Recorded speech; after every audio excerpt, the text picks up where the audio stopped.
YouTube channel. In this video, we will study about congenital heart disease. So जो congenital heart disease होती है, इसके अंदर structural and malformation हो जाता है हार्ट का, एंड जो ग्रेट ब्लड वेसल्स होती हैं उनका इंट्रा यूटेराइन लाइफ के टाइम पर, ठीक है, जब बेबी यूट्रस के अंदर होता है तो जो स्ट्रक्चरल मालफॉर्मेशन होता है हार्ट का एंड ग्रेट जो ब्लड वेसल्स होती है उनका, उनकी वजह से देखने को मिलता है कंजेनाइटल हार्ट डिजीज़। एंड इसका मोस्ट कॉमन कोज होता है क्रोमोसोमल एबनॉर्मेलिटी, ठीक है, क्रोमोसोमल एबनॉर्मेलिटी इसका मोस्ट कॉमन कोज होता है। एंड कंजेनाइटल हार्ट डिजीज़ है जो इस वीडियो के अंदर हम पढ़ेंगे सबसे पहले जो एट्रियल सेप्टल डिजीज़ है उसके बारे में, ठीक है। एंड जो कंजेनाइटल हार्ट डिजीज़ है इसको मेनली दो पार्ट्स में डिवाइड किया गया है। फर्स्ट वन है acyanotic heart disease and second one है cyanotic heart disease. Acyanotic heart disease means जिसके अंदर साइनोसिस देखने को नहीं मिलता, ऐसी heart disease means bluish discolouration जो एक्सट्रीमिटीज़ होती है उनका देखने को नहीं मिलता, ठीक है। तो वो होती है acyanotic heart disease, cyanosis absent होता है। तो वो कौन कौन सी हैं? सो वो एक तो होती है नॉन ऑब्स्ट्रक्टिव होती है और एक होती है ऑब्स्ट्रक्टिव। सो जो non obstructive acyanotic heart disease है इसके अंदर आता है atrial septal disease, second one is ventricular septal disease and third one is PDA जिसको कहते हैं पेटेंट डक्टस आर्ट्रियोसिस, ठीक है। एंड एएसडी के बारे में पढ़ेंगे हम। Next one is cyanotic heart disease. Cyanotic heart disease वो होती है जिसके अंदर साइनोसिस देखने को मिलता है। साइनोटिक हार्ट डिजीज़ के अंदर जो एक्सट्रीमिटीज़ होती है उनका ब्लूइश डिस्कलरेशन देखने को मिलता है, ठीक है। जब हार्ट की जो ब्लड वेसल्स होती हैं उनका मालफॉर्मेशन हो जाता है इंट्रायूट्राइन लाइफ के टाइम पर तब, ठीक है। सो इसके अंदर आती है TOF, ये होता है टेट्रोलॉजी ऑफ फैलेट आता है इसके अंदर। सेकंड आता है tricuspid atresia and third one is transposition of great arteries, ठीक है। सो इन सबको हम वन बाय वन डिटेल में पढ़ेंगे। And in this video first of all we will study about ASD, atrial septal disease. So ASD क्या होता है? ASD होता है एट्रियल सेप्टल डिजीज़, ठीक है। सो एट्रियल सेप्टल डिजीज़ क्या होता है? इसके अंदर एबनॉर्मल ओपनिंग प्रेजेंट होती है जो एट्रियल सेप्टम होता है वहाँ पर। एट्रियल सेप्टम क्या होता है? सो राइट एट्रियम और जो लेफ़्ट एट्रियम होता है उनको ये डिवाइड करने का काम करता है, ठीक है। लेफ़्ट एट्रियम हो गया और राइट एट्रियम के बीच में प्रेजेंट होता है एक सेप्टम प्रेजेंट होता है, उसको कहते हैं एट्रियल सेप्टम। इनको डिवाइड करता है दोनों को। सो फोरामेन ऑफ ओवले प्रेजेंट होता है जो एट्रियल सेप्टम होता है वहाँ पर, ठीक है। एक ओपनिंग प्रेजेंट होती है जिसको कहते हैं फोरामेन ऑफ ओवले, एट्रियल सेप्टम पर प्रेजेंट होता है। बर्थ के बाद जो फोरामेन ऑफ ओवले होता है ये क्लोज हो जाता है, बट जिन चिल्ड्रन के अंदर जो फोरामेन ऑफ ओवले है, ये ओपनिंग है, ये जब क्लोज नहीं होगी तो ये डिसऑर्डर देखने को मिलता है एट्रियल सेप्टल डिजीज़, ठीक है।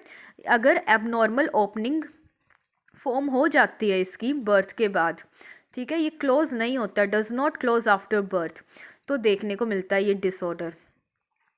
ये क्लोज नहीं होगा तो क्या होगा? Blood shift from left atrium to right atrium due to pressure increase in left atrium. तो इस वजह से जो ब्लड होगा वो शिफ्ट होगा लेफ्ट एट्रियम से राइट एट्रियम में शिफ्ट हो जाएगा इस ओपनिंग की वजह से, क्योंकि लेफ़्ट एट्रियम और राइट एट्रियम के बीच में ही प्रेजेंट होता है ये सेप्टम, ठीक है।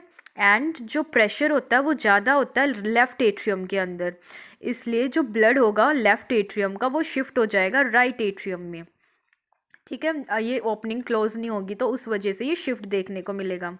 Lead to increase pulmonary circulation and decrease systematic circulation. So इससे क्या होगा? जो पल्मनरी सर्कुलेशन होगा वो इंक्रीज हो जाएगा एंड जो सिस्टमिक सर्कुलेशन होगा वो डिक्रीज हो जाएगा।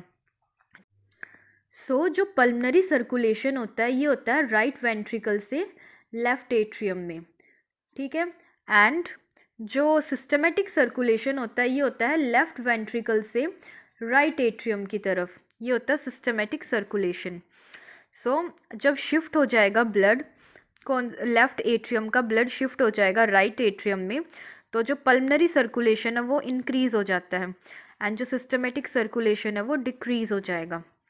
But oxygenated blood present in the systematic circulation, but जो लेफ्ट एट्रियम का ब्लड होता है वो ऑक्सीजनेटेड होता है, प्योर ब्लड होता है। ठीक है, अब प्योर ब्लड शिफ्ट हो रहा है राइट एट्रियम की तरफ। सो अब क्या हो रहा है, जो ऑक्सीजनेटेड ब्लड ही शिफ्ट हो रहा है। ठीक है, तो ऑक्सीजनेटेड ब्लड शिफ्ट होगा तो साइनोसिस एब्सेंट देखने को मिलेगा। ठीक है, ऑक्सीजनेटेड ब्लड की वजह से साइनोसिस नहीं देखने को मिलेगा। सो ऑक्सीजनेटेड ब्लड प्रेजेंट होने की वजह से लेफ्ट एट्रियम में, जो लेफ्ट एट्रियम का जो ऑक्सीजनेटेड ब्लड है वो आएगा राइट एट्रियम में, तो उसकी वजह से जो साइनोसिस होगा वो एब्सेंट देखने को मिलेगा। साइनोसिस जो ब्लूइश डिस्कलरेशन होगा एक्सट्रीमिटी का वो देखने को नहीं मिलेगा। ठीक है, क्योंकि प्योर ब्लड शिफ्ट हो रहा है, इम्प्योर ब्लड शिफ्ट नहीं हो रहा। Next we will study about types of AST। So mainly 3 type होते हैं AST के, जो एट्रियल सेप्टल डिफेक्ट होता है उसका। जैसे ये राइट एट्रियम हो गया, ये लेफ्ट एट्रियम हो गया, एक रफ डायग्राम है। तो इसके बीच में ये जो सेप्टम है, ठीक है, ये जो डिवीज़न प्रेजेंट है ये ऐसे, ये होता है एट्रियल सेप्टम, जो कि डिवाइड करता है लेफ्ट एट्रियम को और राइट एट्रियम को। सो अगर टॉप पे प्रेजेंट होगी ओपनिंग, ठीक है, टॉप पे प्रेजेंट होगी ओपनिंग, तो इसको कहेंगे साइनस विनस डिफेक्ट। अगर सेंटर में प्रेजेंट होगी तो इसको कहेंगे ओस्टियम सक्सिडेनम। अगर ये बॉटम में प्रेजेंट होगी तो इसको कहेंगे ओस्टियम पेरिमम। ठीक है, सो ये मेनली 3 टाइप होते हैं। Next we will study about sign and symptom. Sign and symptom में फर्स्ट ऑफ ऑल देखने को मिलेगा टेकिकार्डिया, जो हार्ट रेट होगा वो इंक्रीज देखने को मिलेगा। ठीक है, सेकंड वन इज टेकिपनिया देखने को मिलेगा।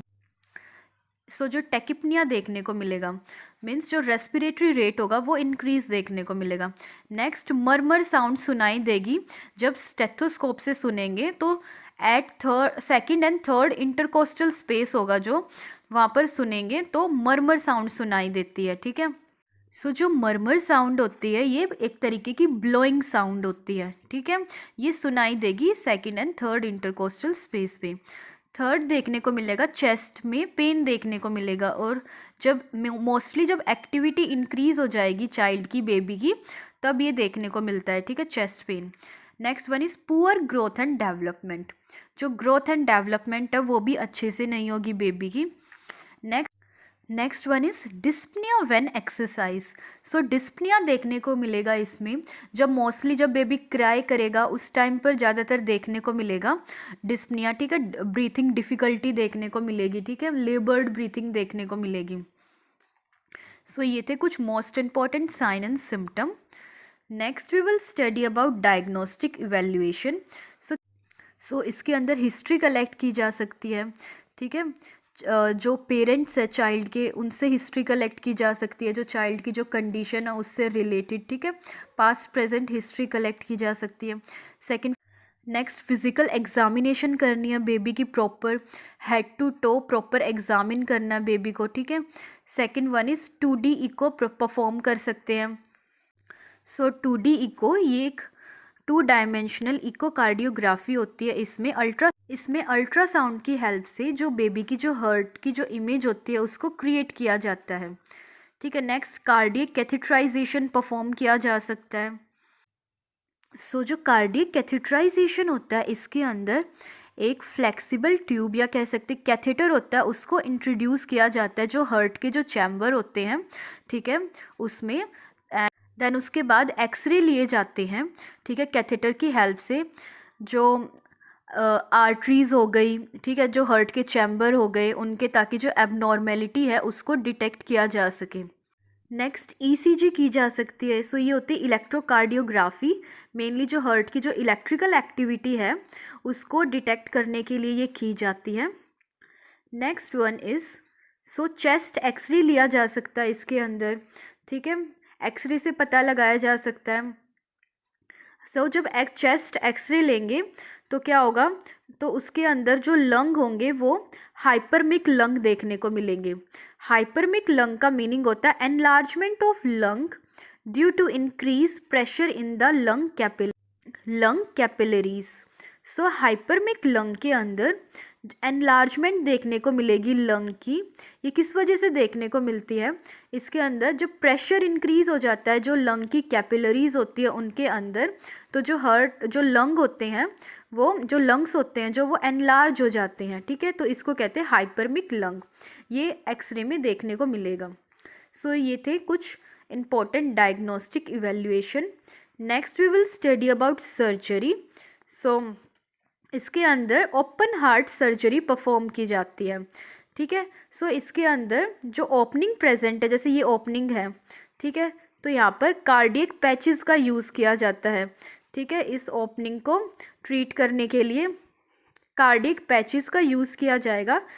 जैसे डेक्रोन पैचेस होते हैं वो उनका यूज़ किया जाता है। कार्डिक पैचेस क्या कौन से? Dacron patches. ये कवर कर देते हैं जो ओपनिंग होती है, जो ओपन रह जाती है बर्थ के बाद, उसको कवर करते हैं। विद इन 3 to 6 मंथ ये सर्जरी परफॉर्म कर दी जाती है। So guys that's it for today. सो इस वीडियो के अंदर हमने पढ़ा कि जो एट्रियल सेप्टल डिजीज़ होती है इसके अंदर एबनॉर्मल ओपनिंग प्रेजेंट होती है, ठीक है। जो सेप्टम प्रेजेंट होता है राइट एट्रियम और लेफ्ट एट्रियम के बीच, वहाँ पर एबनॉर्मल ओपनिंग प्रेजेंट हो जाती है, जिसकी वजह से जो लेफ्ट एट्रियम का ब्लड होता है वो एंटर कर जाता है राइट एट्रियम में। जो लेफ्ट एट्रियम में जो ब्लड होता है वो ऑक्सीजनेटेड होता है, वो प्योर होता है, ठीक है। इस वजह से साइनोसिस देखने को नहीं मिलता, ठीक है। साइनोसिस एब्सेंट देखने को मिलता है। एंड इसके अंदर मेनली साइन एंड सिम्टम में टैकीकार्डिया, हार्ट रेट इंक्रीज हो जाती है, रेस्पिरेटरी रेट इंक्रीज हो जाता है, ठीक है। मरमर साउंड सुनाई देती है, second and third intercostal space हो गया वहाँ पर। चेस्ट में पेन होगा जब एक्टिविटी करेगा बेबी, ठीक है। ब्रीथिंग में डिफ़िकल्टी देखने को मिलेगी, ग्रोथ एंड डेवलपमेंट अच्छे से नहीं होती। देन इसके अंदर डायग्नोज करने के लिए proper history collection, physical examination की जा सकती है, ठीक, 2 डायमेंशनल इको की जा सकती है, कार्डिक कैथेटराइजेशन परफॉर्म किया जा सकता है, ईसीजी की जा सकती है। एंड जब एक्सरे करेंगे तो उसमें जो लंग होंगे वो एनलार्ज देखने को मिलेंगे, ठीक है। इनको कहते हैं हाइपरमिक लंग। ये देखने को मिलते हैं जब प्रेशर इंक्रीज हो जाता है लंग की कैपिलरी में तब। एंड इसके अंदर ओपन हार्ट सर्जरी परफॉर्म की जा सकती है। इसके अंदर कार्डिक पैचेस का यूज़ किया जा सकता है, जिसको कहते हैं डेक्रोन पैचेस। ये कवर कर देगा जो ओपनिंग होगी 3 to 6 मंथ के अंदर उसको। And guys in our next video we will study about PDA, patent ductus arteriosus. And thank you for watching my video. If you really liked my video, then don't forget to like and subscribe to my channel, and also hit the bell icon to get notification of my next video.